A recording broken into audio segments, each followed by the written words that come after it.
This is probably the most controversial topic, both in the Christian world and in the world, as it's called.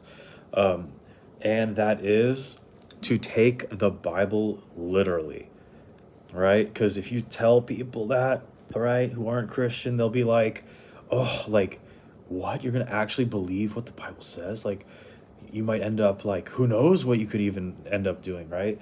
And then Christians, they're the worst because they're the ones who say they follow the Bible, but they make up every excuse to not believe what it says, right? And so you get hit from both sides because,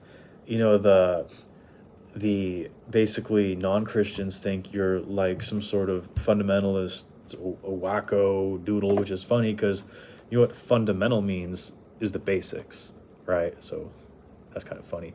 And then on the Christian side, they say, oh, don't take the Bible literally, right? Because, Moses was actually an idiot. And that's why God had to lie to him about everything and make up these big fairy tales, because he was too stupid to understand. Yeah, the guy who grew up in Pharaoh's palace, a literal prince of Egypt, he was too stupid.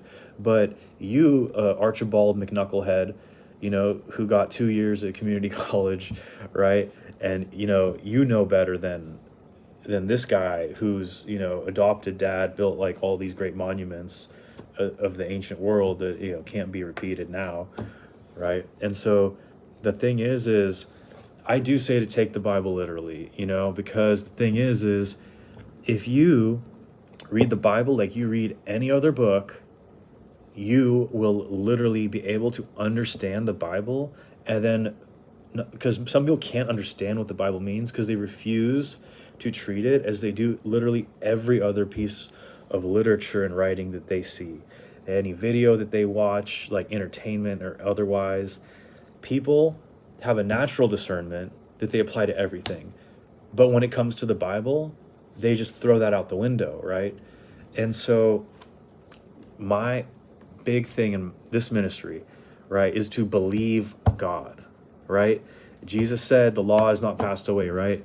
So what do people do? Well, actually, yeah. So they make stuff up basically, and it's funny because they'll say you make stuff up because you're not in the majority consensus, but then they'll say they follow Jesus, who was not in the majority, right? So it's totally inverted, right? And so what I would say is don't just take the Bible literally, take it literately, okay? Like, confirm what it says unbiasedly. See if what it says could be true. Treat it as such. All right. Godspeed.